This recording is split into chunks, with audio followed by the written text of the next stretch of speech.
Perjalanan kasus pembunuhan Brigadir Yosua kian mendekati babak akhir. Tuntutan kepada 5 terdakwa pembunuhan telah dibacakan jaksa. Namun, tuntutan dinilai menciderai rasa keadilan. Ada apa? Lantas, bagaimana vonis hakim nantinya? Saya, Niluh Puspa, mencari jawabnya. Menjatuhkan pidana terhadap terdakwa seumur hidup. Menjatuhkan pidana terhadap terdakwa Kuat Maruf, Putri Chandrawati, Ricky Rizal Wibowo dengan pidana penjara 8 tahun. Richard Eliezer Pudium Lumiu dengan pidana penjara selama 12 tahun dipotong masa penangkapan.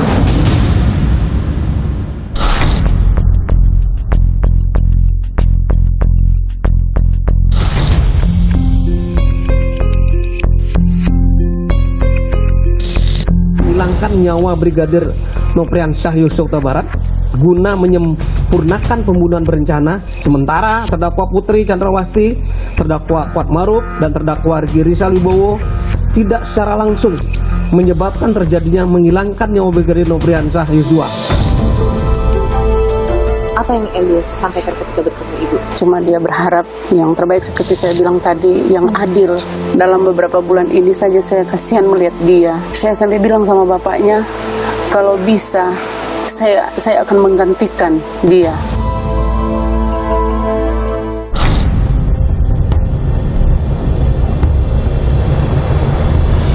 Profesor melihat apa yang kemudian dituntut oleh jaksa sudah sesuai? Logika hukumnya iya adil. Tapi dari saya perasaan kita semua orang ya, berarti keluarganya pasti tidak adil. Anda melihat dari jalannya persidangan selama ini, hakim akan bagaimana, Prof? Yang penting bagi saya bukan hukumannya, pertimbangannya, bukan putusannya, masa bodoh. Saudara, jaksa penuntut umum telah bacakan tuntutan bagi para terdakwa pembunuhan berencana Brigadir Yosua. 5 terdakwa, Ferdi Sambo, Putri Chandrawati, Richard Eliezer, Ricky Rizal, dan Kuat Ma'ruf dituntut dengan hukuman yang berbeda. Ferdi Sambo, saudara, mendapat tuntutan paling berat seumur hidup. Ia oleh jaksa penuntut umum disebut sebagai otak pembunuhan berencana Yosua. Bahkan Ferdi Sambo disebut menjadi orang yang menembak bagian belakang kepala Yosua yang merupakan tembakan fatal, yakni tembakan mematikan. Menggenggam senjata api menembakkan ke arah tubuh korban hingga korban Nofriansyah Yosua Huta Barat meninggal dunia. Menjatuhkan pidana terhadap terdakwa dengan pidana seumur hidup.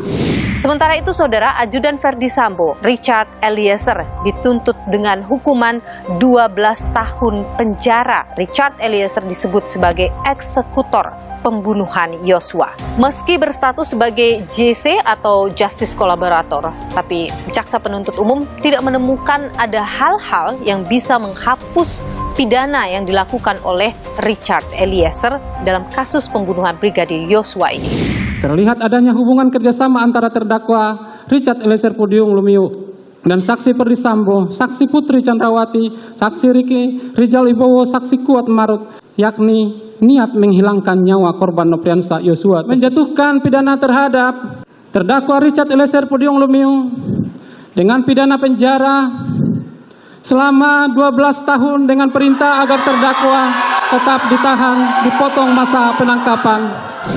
Di hari yang sama dengan pembacaan tuntutan pada Eliezer, istri Ferdi Sambo, Putri Chandrawati, juga dibacakan tuntutannya oleh jaksa penuntut umum. Ia dituntut dengan hukuman 8 tahun penjara. Jaksa menyebut istri Ferdi Sambo ini terlibat dalam perencanaan pembunuhan Brigadir Yosua sejak dari rumah di Magelang.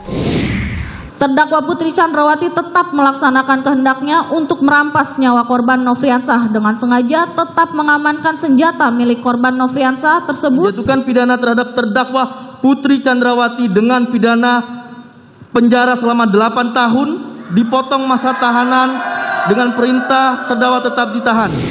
Tuntutan 8 tahun penjara ini, saudara, juga diberikan kepada Ricky Rizal dan juga terdakwa lain, yakni Kuat Ma'ruf yang merupakan sopir keluarga Ferdi Sambo. Jaksa menyebut bahwa kedua terdakwa ini, Ricky Rizal dan juga Kuat Ma'ruf, terlibat dalam pembahasan skenario pembunuhan berencana terhadap Brigadir Yosua.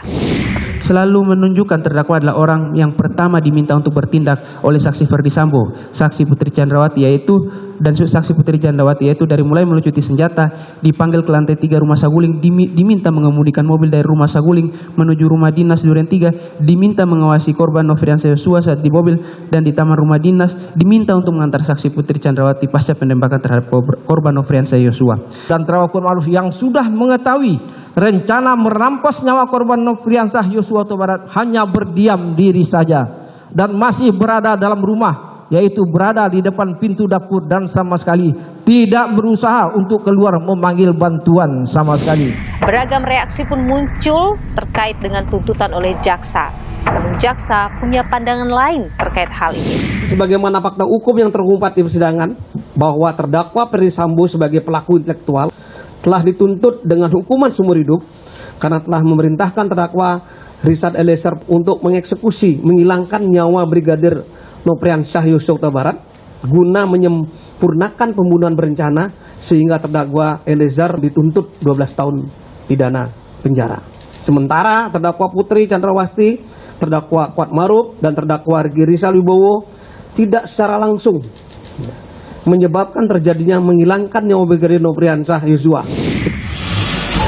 Menjatuhkan pidana terhadap terdakwa Richard Eliezer Pudium Lumiu selama 12 tahun dengan perintah agar terdakwa tetap ditahan.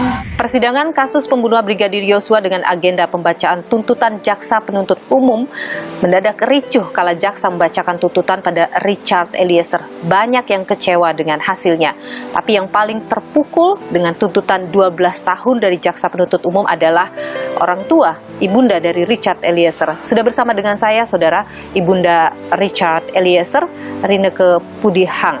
Bu Ine, terima kasih sudah bersama Niluh. Saya ingin tanya dulu kepada Ibu, setelah pembacaan tuntutan itu, Ibu sempat berbicara dengan Richard Eliezer? Setelah pembacaan itu, nanti besoknya kita ketemu. Apa yang disampaikan Eliezer terkait ini? Dia sih sebenarnya waktu kita ketemu kelihatan memang dia biasa-biasa, dia tenang. Tetapi saya sebagai seorang ibu, saya bisa melihat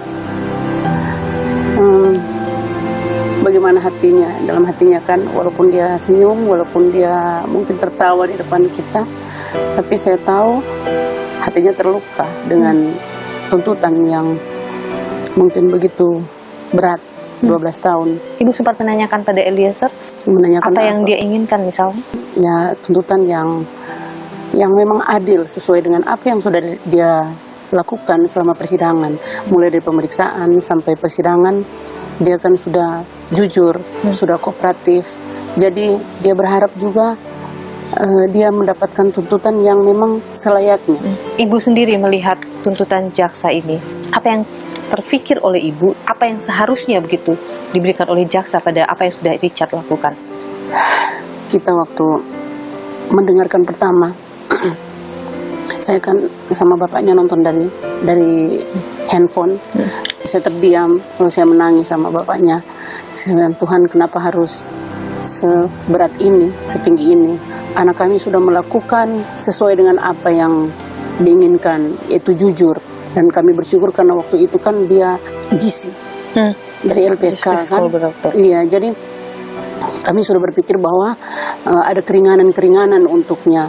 Tapi ternyata tuntutannya itu terlalu berat. Tidak terbayang oleh Ibu bagaimana Richard akan menjalani 12 tahun nantinya kalau misalnya itu divonis. Dalam beberapa bulan ini saja saya kasihan melihat dia. Apalagi nanti 12 tahun dia menjalani itu kan, Mbak. Saya sampai bilang sama bapaknya, kalau bisa saya akan menggantikan dia. Kalau misalkan memang tuntutan seperti itu, sampai putusan seperti itu, saya akan menggantikan dia. Tetapi ini memang keadilan yang tidak adil memang. Itu yang membuat kami berdua sebagai orang tua sakit hati. Kemarin dalam persidangan, ketika tuntutan itu dibacakan, Richard nampak menahan tangis. Ketika kemudian sudah selesai pembacaan itu, bertemu dengan pengacara, ia kemudian tidak bisa menahan lagi tangisnya. Kasihan anakku menangis, ternyata saya pikir dia tenang, tapi mungkin karena 12 tahun itu membuat dia menangis. Saya tahu dia anak yang kuat, tapi dia nggak bisa tahan air matanya. Kalau di persidangan ia menangis di hadapan Ibu, apakah ia menangis juga? Dia anak yang kuat, Mbak.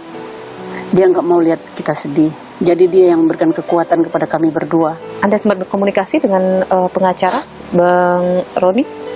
Iya. Apa yang Anda titipkan pada Bang Roni terkait ini? Kami berdua bilang kepada Bang Roni, semoga Icat bisa mendapatkan keringanan. Menurut Anda dan keluarga, apa yang adil bagi Icat? Mbak, ini kan selama proses persidangan ini, Icat kan sudah jujur.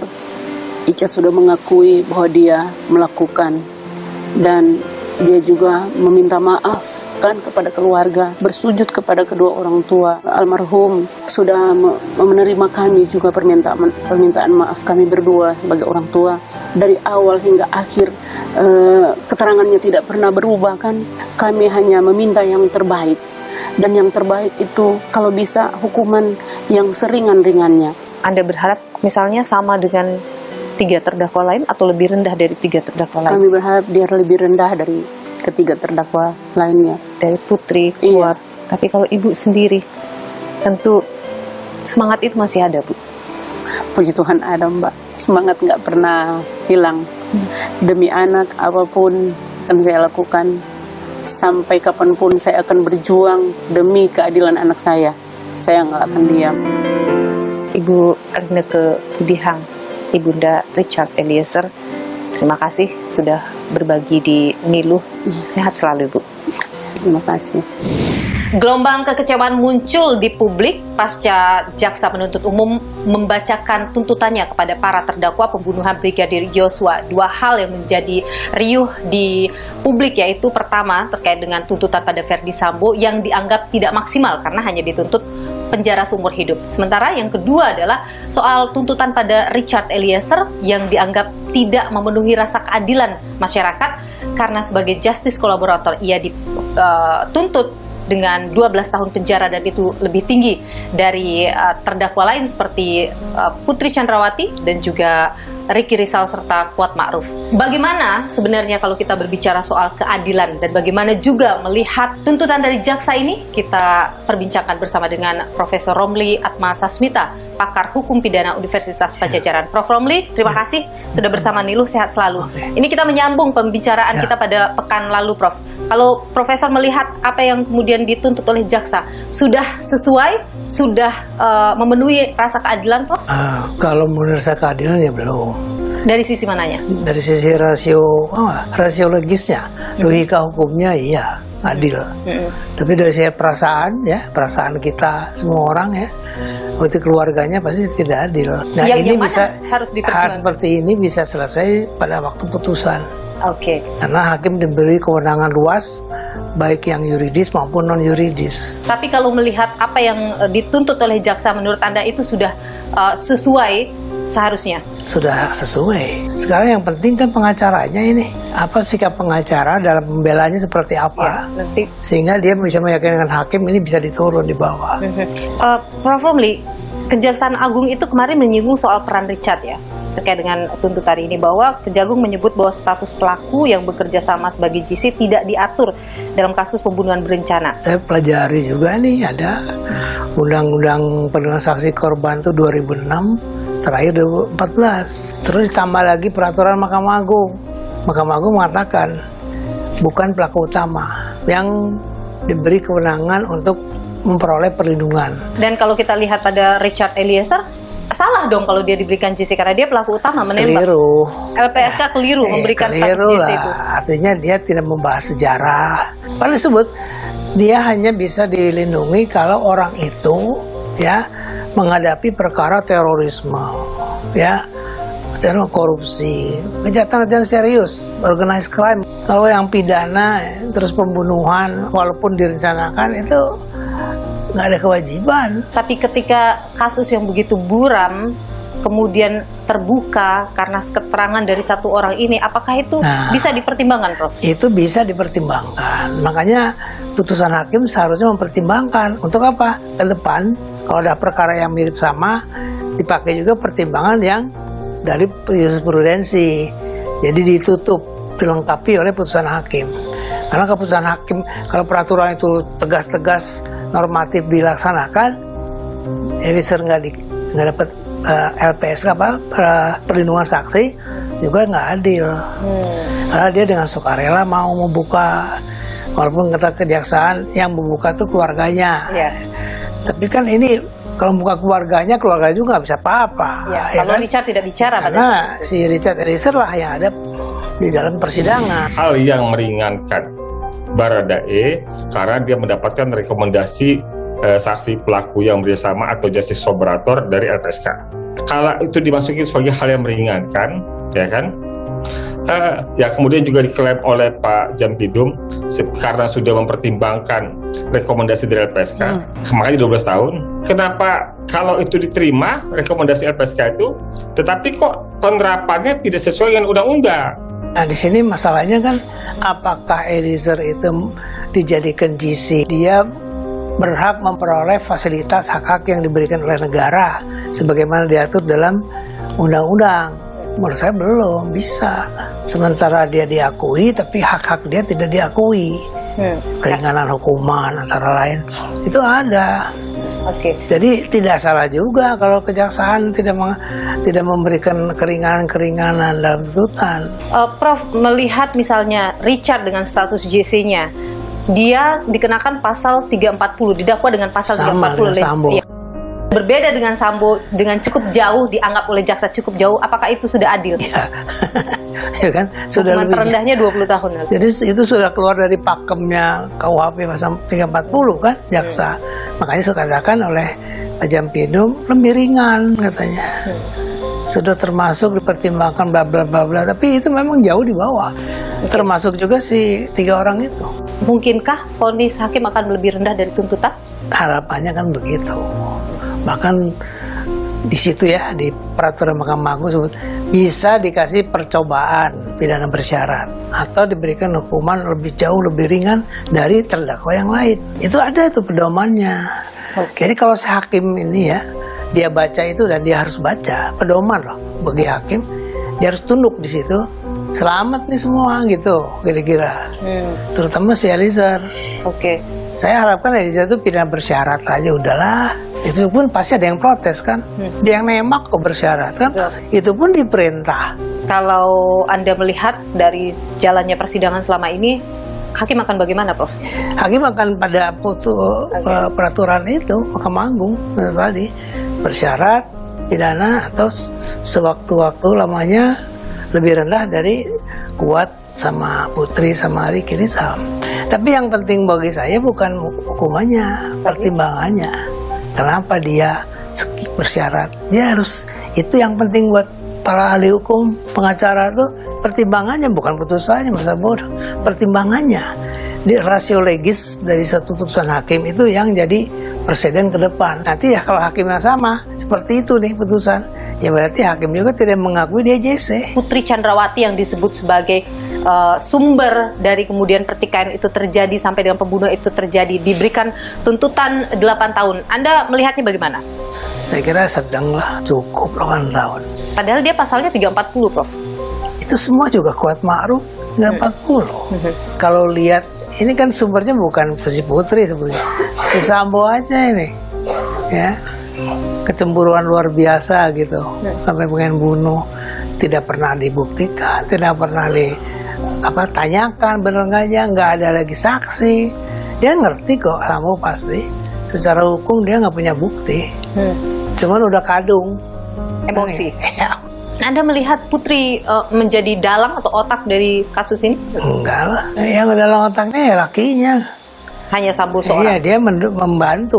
Kalau kita lihat lagi dari hal-hal yang meringankan, Sambo ini kan seumur hidup, Prof. Dengan tidak ada hal yang meringankan. Tidak ada yang meringankan, tapi vonisnya seumur hidup. Bukan vonis mati misalnya. Sebetulnya kalau hal tidak meringankan itu cocok buat residivis. Orang yang melakukan kejahatan berulang-ulang kali. Tapi kalau melihat Sambo, saya melihat pada posisi hari ini, gitu, dia terpleset menjadi pembunuh. Tapi kan tidak jauh sebelumnya nggak ada kejadian seperti itu. Jadi kita juga harus bijak. Artinya dengan misalnya tidak ada hal yang meringankan, apakah seseorang bisa dituntut mati saja, Prof? Misalnya? Bisa. Ketika itu tidak terjadi pada Sambo, Kenapa artinya kalau ada yang tidak ada hal lain. meringankan, kenapa nggak mati gitu aja? Jadi Anda membaca mungkin ada keraguan dari jaksa? Sebetulnya mati harusnya. Mungkin di kejaksaan juga ada pertimbangan lain lah. Syarat sampai seseorang bisa divonis mati, itu apa sih biasanya, Prof? Satu, dia residif. Kedua, kekejaman, melakukan kejahatannya, mutilasi, dimakan dan sebagainya. Dan Kan Anda melihat itu tidak ada dalam kasus ini? tidak ada. Tidak memenuhi dua syarat tadi? Tidak, hanya kejam. Sudah tahu tengkur ditembak juga gitu. Makanya bagi kejaksaan kejam seperti itu cukup seumur hidup. Menarik juga, Prof, ketika dalam catatan bahwa ketika tuntutan itu dibacakan, publik bereaksi keras sampai kepercayaan publik pada sistem peradilan kita itu gitu. melemah. Ini kan soal mama perasaan yang kedepankan. Nah itu namanya social justice, ya kan?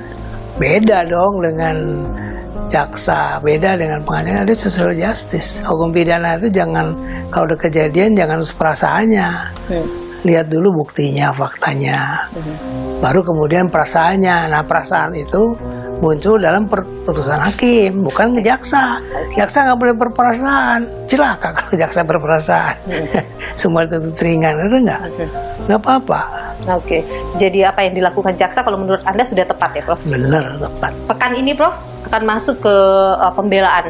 Apa yang menurut Prof harus menjadi perhatian dari para pengacara ini dalam menyusun pleidoinya? Ya pokoknya pengacara itu tugasnya membela klien.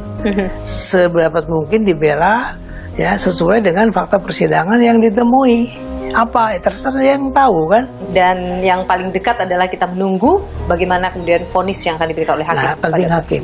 Jadi kita ingin lihat kedewasaan ya dan pengalaman segala macam. Kita percayakan pada hakim memutuskan sesuai dengan logika yuridis dan perasaan keadilan. Baik, Profesor Romli Atmasasmita, pakar hukum pidana Universitas Padjadjaran. Terima kasih, Prof, sudah berbagi informasi di News. Sehat selalu. Menjatuhkan pidana terhadap terdakwa dengan pidana seumur hidup. Putri Chandrawati dengan pidana penjara selama 8 tahun. Menjatuhkan pidana terhadap terdakwa Kuat Maruf dengan pidana penjara selama 8 tahun. Menjatuhkan pidana terhadap terdakwa Ricky Rizal Wibowo dengan pidana penjara selama 8 tahun. Menjatuhkan pidana terhadap terdakwa Richard Eliezer Pudium Lumiu dengan pidana penjara selama 12 tahun dengan perintah agar terdakwa tetap ditahan, dipotong masa penangkapan.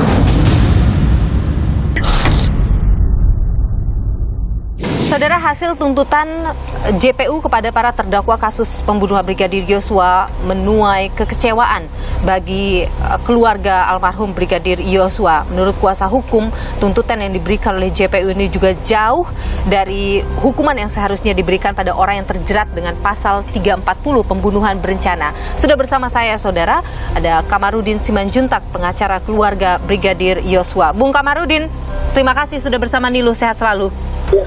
Bung Kamarudin, Anda adalah orang yang diamanatkan oleh keluarga untuk membongkar kejanggalan dari kematian Brigadir Yosua.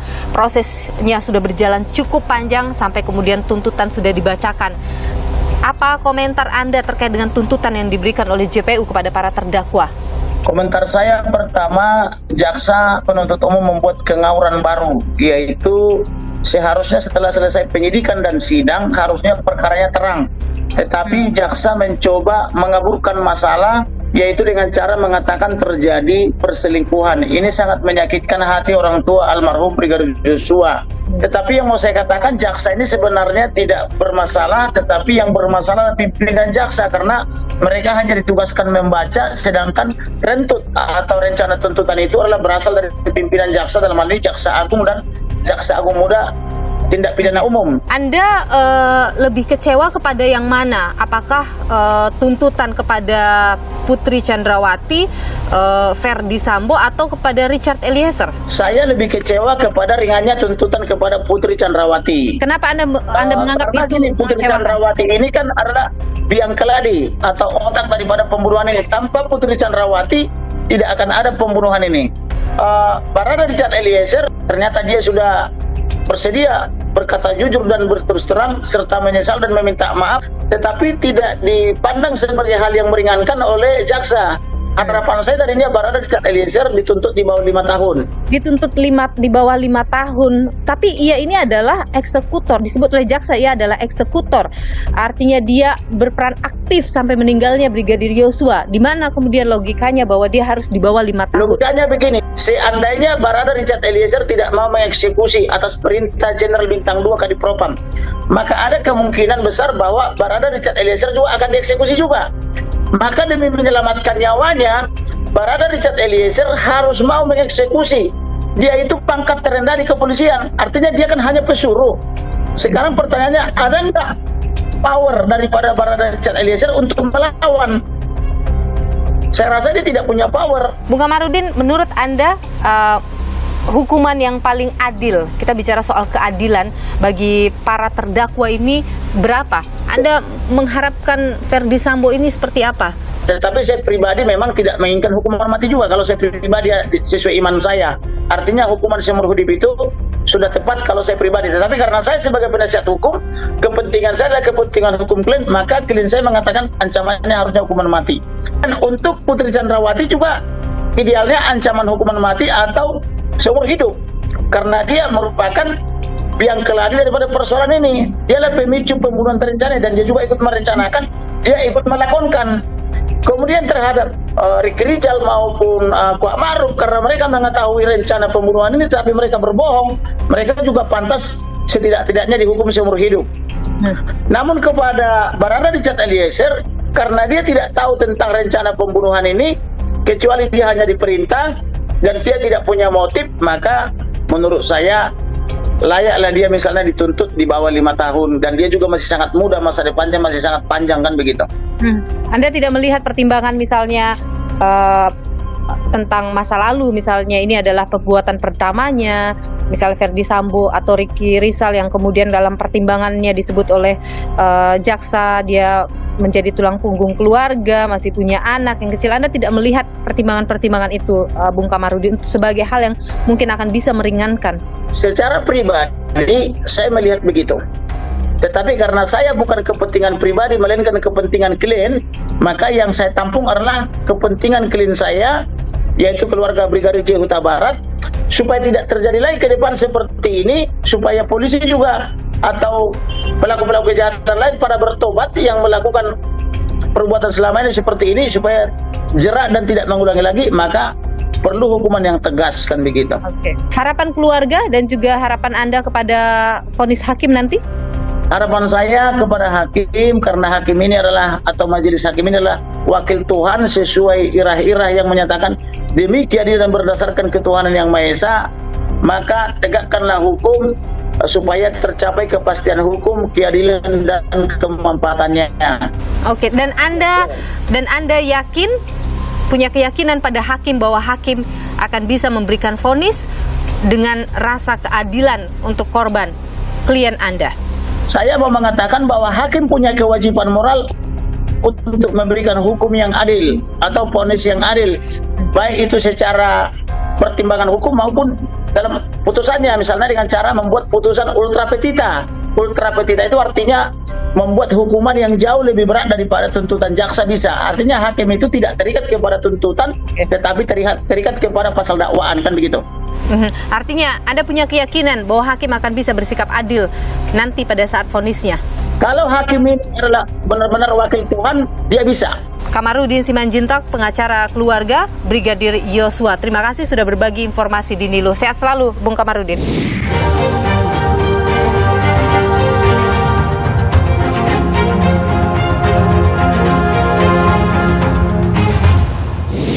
Saudara, Ricky Rizal, terdakwa kasus pembunuhan Brigadir Yosua, dituntut oleh Jaksa Penuntut Umum 8 tahun penjara. Dan ini dianggap oleh publik tidak memenuhi rasa keadilan, bahkan juga jauh dari harapan keluarga Yosua. Bagaimana tanggapan kuasa hukum terkait dengan hal ini? Sudah bersama dengan saya, ada pengacara Ricky Rizal, Zena Dinda De Vega. Mbak Zena, terima kasih sudah bersama Nilu. Sehat selalu. Mbak Zena, Jadi kalau dilihat bahwa tuntutan jaksa penuntut umum ini tidak memenuhi harapan publik, jauh dari rasa keadilan, tanggapan pengacara bagaimana? Bagaimana ya? Karena isi tuntutannya itu juga tidak sesuai fakta persidangan, Mbak Nilo. Di mananya? Pengamanan senjata, itu yang pertama. Pengamanan senjata itu kan sudah ada dukungan bukti dari keterangan saksi ahli poligraf. Tapi kan dia memang mengamankan senjata itu. Betul, mengamankan senjata dengan alasan inisiatif diri sendiri. Karena apa? Mendengar cerita Kuat Ma'ruf yang mengatakan ia menodongkan senjata kepada Joshua. Jadi ketika di Magelang itu yang Ricky tahu hanyalah konflik antara Kuat Ma'ruf dengan Joshua. Itu yang Anda rasa keliru ya. Betul. Tapi kalau kita lihat dulu catatan dari jaksa penuntut umum soal mengetahui bahkan ikut dalam pembahasan skenario, apa yang pembelaan yang bisa Anda berikan kepada klien Anda? Ini sebenarnya ya mungkin berada di tempat peristiwa tersebut, betul, tetapi untuk mengetahui rencana tersebut sama sekali tidak tahu sama sekali. Ini didukung juga dengan keterangan Ferdy Sambo sendiri ya. Pertanyaannya, ada kejadian apa di Magelang, saya akan panggil Joshua, kalau dia melawan kamu amankan saya, backup saya, kalau dia melawan kamu berani nembak dia enggak. Itu, dan itu semua rangkaian kata itu semuanya ditolak. Tapi kemudian dia tidak melakukan apa-apa ketika tidak ada juga upaya mencegah. Itu kan juga dituliskan oleh jaksa. Apa pembelaannya di situ? Selama ini ketika ajudan berbuat salah, Ferdy Sambo itu tidak pernah kayak mungkin buat salah gitu, terus langsung digampar atau ya melakukan kekerasan lah, itu tidak pernah sama sekali. Makanya dia nggak terpikir emang betul akan dilakukan seperti itu. Yang dia tahu, oh ya udah bakal diklarifikasi. Tapi dia tidak tahu, tidak ada penerangan sama sekali bahwa oh nanti saya mau panggil dia di Duren 3. Itu kan tidak ada. Itu yang tapi pertama. ada bahasa bahwa kamu siap backup saya kalau Joshua melawan. Itu kan indikasinya ada satu hal tindakan yang akan dilakukan oleh Ferdy Sambo. Betul, tapi kan di situ kata-katanya kalau melawan. Tapi bahkan ini Ricky Rizal, dia seorang ajudan yang memang seharusnya sudah untuk mengamankan atau membackup atasannya, dia sudah menolak.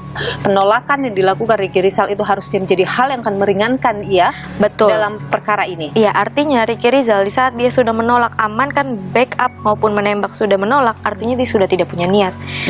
Dari pasal 55 ayat 1 ke 1 kan poin pertamanya adalah niat, sengaja. Itu bagaimana orang yang sudah menolak masih bisa dikaitkan dengan ada niat. Apalagi dengan ada keterangan yang menyatakan bahwa ia ingin menabrakkan mobil waktu dari Magelang ke Jakarta, begitu. Saya rasa itu hanya keterangan yang berdiri sendiri, artinya itu tidak bisa dijadikan fakta persidangan. Soal misalnya Richard Eliezer sempat bertanya di kala ia dikasih tahu oleh Ricky Rizal untuk naik ke atas. Ini dalam dakwaan jaksa saya pernah menyebutkan bahwa seharusnya pada saat itu Ricky Rizal bisa memberitahukan pada Eliezer sehingga Eliezer mungkin bisa memikirkan ulang soal itu. Apa tanggapan dari pengacara soal itu? Dia ngomong, kalau mungkin saya tidak mengatakan karena mungkin di situ keadaannya ramai. Sedangkan ini isunya kan pelecehan yang dikatakan oleh Ferdy Sambo.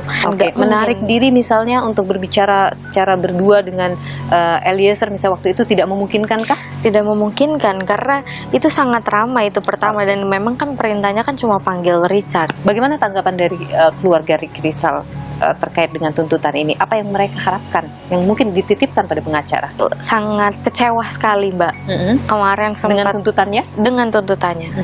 Kata keluarga, lo buat apa sidang dipanggil saksi sebanyak itu kalau misalkan fakta persidangan tidak diambil, tidak dijadikan bahan untuk membuat tuntutan? Kok kesannya menjadi fitnah kalau dari keluarga? Terlibat dalam perencanaan pembunuhan, fitnah terhadap niat, fitnah terhadap kata-kata yang susunannya tadi saya bilang itu dibalik, padahal di fakta persidangan tidak seperti itu.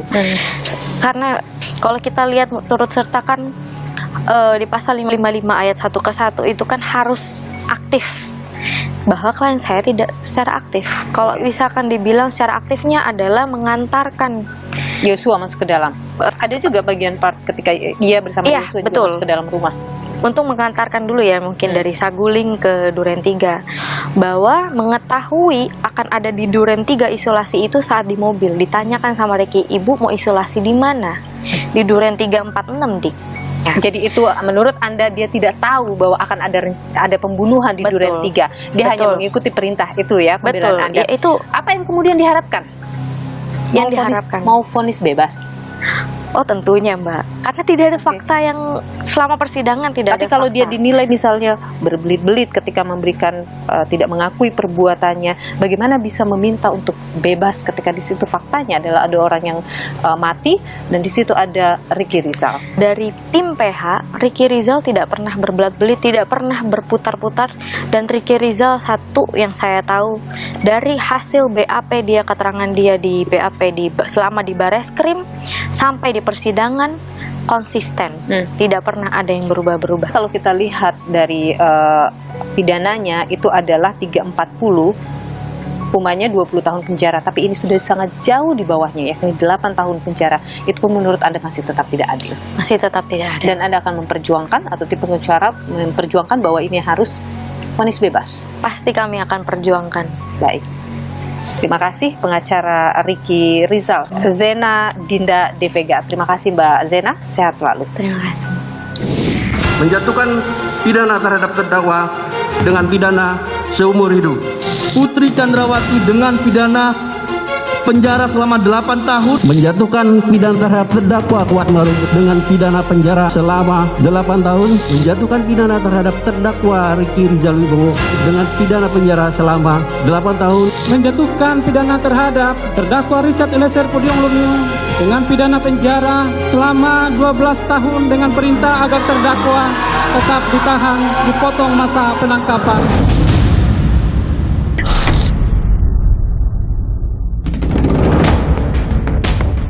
Jelang penghujung persidangan pembunuhan berencana Yosua, kegaduhan muncul. Tuntutan jaksa pada 5 terdakwa memantik reaksi. Ferdi Sambo dituntut penjara seumur hidup, sementara Putri Chandrawati, Ricky Rizal, dan Kuat Ma'ruf masing-masing dituntut 8 tahun penjara. Keriuhan tak terelakkan kala tuntutan pada Richard Eliezer dibacakan. Agar terdakwa tetap ditahan, dipotong masa penangkapan. Tuntutan pada para terdakwa dianggap tak adil. Kalau saya menganggap 8 tahun kayak hukuman mati, ini ada ilusi. Satu hal yang agak janggal buat kami karena di persidangan yang lalu disampaikan soal motif, tapi hari ini kemudian tiba-tiba motif tidak disampaikan. Apakah sebagai kuasa hukum kami juga kecewa dengan tuntutan seberat itu, dengan kapasitas Kuat yang dalam beberapa hal di persidangan ini tidak tahu menahu peristiwa ini. Terlihat jaksa penuntut umum tidak konsisten dan galau dengan aspek motif terkait dengan terjadinya tindak pidana. Status dia sebagai GC tidak diperhatikan, tidak dilihat. Sambo, Putri, Ricky, Kuat, dan Richard sama-sama didakwa melakukan pembunuhan berencana kepada Brigadir Yosua. Lantas, mengapa ada perbedaan dalam tuntutan jaksa? Kepada Ferdi Sambo, jaksa menyatakan tidak ada hal yang meringankan. Namun, bagi terdakwa lain, Putri Chandrawati diberikan keringanan karena ia belum pernah diproses hukum dan bersikap sopan selama proses sidang. Jaksa juga memberi keringanan kepada Kuat Ma'ruf yang dinilai tak punya motivasi pribadi dan hanya mengikuti perintah atasan. Sementara pada Ricky Rizal, Ricky dianggap sebagai tulang punggung keluarga dan memiliki anak yang masih kecil. Untuk Richard Eliezer, jaksa mempertimbangkan peran Eliezer sebagai saksi pelaku yang bekerja sama untuk membongkar kejahatan. Selain itu, Eliezer dianggap bersikap kooperatif, menyesali perbuatan, dan perbuatannya dimaafkan keluarga korban. Reaksi publik meruncing terhadap perbedaan tuntutan antara Putri Chandrawati dengan Richard Eliezer. Sebab Richard Eliezer menyandang status justice kolaborator kasus ini. Sementara Putri dinilai sebagai pemicu kasus pembunuhan Yosua.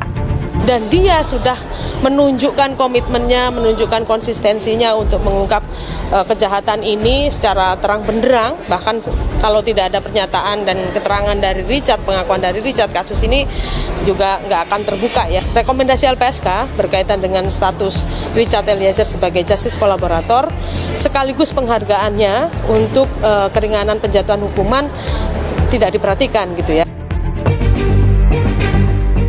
Namun jaksa punya pertimbangan terkait status justice kolaborator Richard Eliezer. Bahwa kami menuntut itu mempertimbangkan berbagai aspek, Pak. Aspek keadilan masyarakat, publik, korban, tersangka, terdakwa. Kami juga mempertimbangkan LPSK. Kalau kita baca perma, pada JC itu tidak berlaku bagi pelaku. Kalau kami tidak melihat itu, Pak, mungkin tuntutan hampir mendekati Pak Freddy Sambo, Pak. Ini pertimbangan jaksa cukup berat, Pak.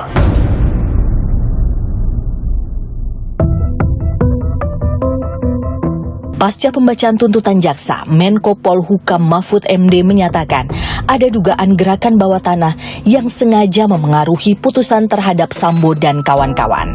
Putusan Sambo saya bilang, saya sudah mendengar ada gerakan-gerakan yang minta memesan putusan Sambo itu agar dengan huruf.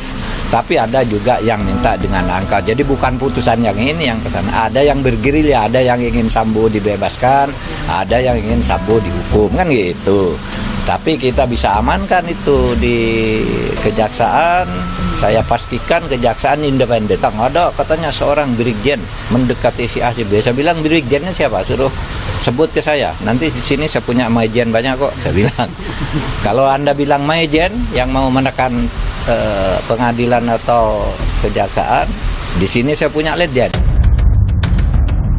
Atas tuntutan jaksa, 5 terdakwa mengajukan nota pembelaan atau pledoi. Apapun tuntutan jaksa, vonis tetap di tangan hakim. Mampukah kasus ini menemukan jalan keadilan?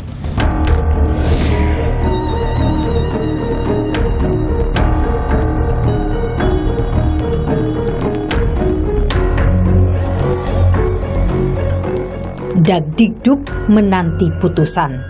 Mungkin itu yang dirasakan para terdakwa. Maka segala daya upaya dikerahkan demi mendapat hukuman minimal. Pada akhirnya, hakimlah sang pengambil keputusan. Keputusan yang hendaknya dibuat secara arif dengan nalar dan nurani yang jernih. Juga berlandaskan keadilan bagi semua. Saya, Niluh Puspa, sampai jumpa.